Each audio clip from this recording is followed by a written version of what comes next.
Olá pessoal, hoje a nossa aula sobre o neopentecostalismo e o deuteropentecostalismo. Nós trabalhamos nesse último mês, entre outubro e novembro, trabalhamos sobre o protestantismo a partir do governo de 64, falamos da introdução do pentecostalismo no Brasil a partir de 1910 e 11, 1909, 8, 9, 10, 11, com a questão do Brasil, com a Assembleia de Deus. E depois falamos sobre o governo, o protestantismo e o governo de 64, a Revolução, o governo militar. E hoje voltamos falando sobre o neopentecostalismo e o deuteropentecostalismo. São três momentos do pentecostalismo. O Paul Freston, um inglês naturalizado brasileiro, escreve a sua tese de doutorado nos anos 90 sobre justamente o protestantismo no Brasil, voltado mais para o pentecostalismo.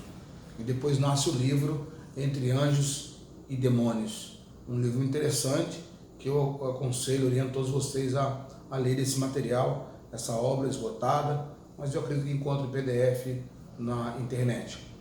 E falando sobre neopentecostalismo, nós vamos falar a partir dos anos 50. Nós temos uma Assembleia de Deus forte, que nasce em 1911, e rapidamente ela cresce na região norte e nordeste do Brasil, e já em 1924 desce para o sudeste. Daniel Berg para São Paulo, Santos precisamente, e Gunnar Wingre no Rio de Janeiro. No Rio de Janeiro, o Gunnar Wingre tem a ajuda, a colaboração do Paulo Ivo Macalão, filho de general, e que vai ajudar na administração, nas questões da escriturário da igreja, e também na questão da música. O Nino Ciafrida Wingre, que tocava piano, Paulo Macalão também era músico, tocava piano, tocava violino, tocava trompete, e também o outro irmão que tocava bombardino, e acaba formando então a primeira banda da Assembleia de Deus. Zélia Brito Macalão e as suas irmãs e os seus dois irmãos, um foi delegado de polícia, e o Silvio Brito, que foi vice-presidente da Igreja São Cristóvão, pastoreou a igreja do Brás, enfim, teve uma carreira ministerial muito próspera. Uma família convertida ao pentecostalismo, que frequentava a igreja do orfanato, mas após o culto iam para a casa dos irmãos Britos e oravam até 11 horas da noite, meia-noite. Com a vinda do pastor Gunnar Wingre para o Rio de Janeiro, se hospedaram na casa dos Britos, e a forma que eles cultuavam, que eles oravam, o Gunnar Wingre achou um dever de ensiná-los os fundamentos da fé pentecostal. E depois de um mês de ensinamento, fez a eleição, e assim nasceu a Assembleia de Deus na casa dos Britos, que futuramente seria o sogro e sogra de Paulo Leivas Macalão. O trabalho cresceu, e em 32 o Gunnar vai embora, volta para a Suécia, e Samuel Nisto assume a igreja, agora já com 2.000 membros, Nasceu em 1924, 8 anos depois a igreja do Rio de Janeiro tem 2.000 membros, Em São Paulo, Daniel Berg evangeliza a região da Baixada Santista, e depois também vem o Espírito Santo. Ele vai até o Espírito Santo evangelizar. Com a Segunda Guerra Mundial, o Brasil deixou de ser um país país agrícola, um país agrário, onde o homem do campo, a maioria da população morava no campo. A partir da Segunda Guerra Mundial, com a vitória dos aliados, e também com a ascensão de Getúlio Vargas, e agora tira o Brasil de um país extremamente agrícola e passa a ser um país em desenvolvimento. Então, nascem as primeiras usinas de aço, e a industrialização do país, a construção de rodovias, e a construção das montadoras de automóvel a partir de Juscelino Kubitschek. Então acontece, com essa mudança, então as famílias da zona rural começam a migrar para a periferia da cidade. E essa migração das famílias da zona rural, migrando para a periferia da cidade, para se trabalhar nas empresas que começam a nascer no Brasil, nos grandes centros, São Paulo, principalmente na região do ABC, aquelas famílias de colono, e também com a queda, né, da produção, hoje nós chamamos de commodities, né, da produção rural de alimentos, enfim. O que acontece? Aquelas famílias grandiosas de 10, 15 filhos se transferem para as regiões periféricas das grandes cidades, dos centros urbanos. E os assembleianos, então, começam a crescer nesse quinhão, nesse filão de pessoas. Porque as pessoas da roça são simples. E o pregador pentecostal também é muito simples. O pregador pentecostal, ele não tem uma leitura, uma formação catedrática. Suas palavras são simples. A sua mensagem é simples. Então acaba interagindo com aquelas famílias da zona rural.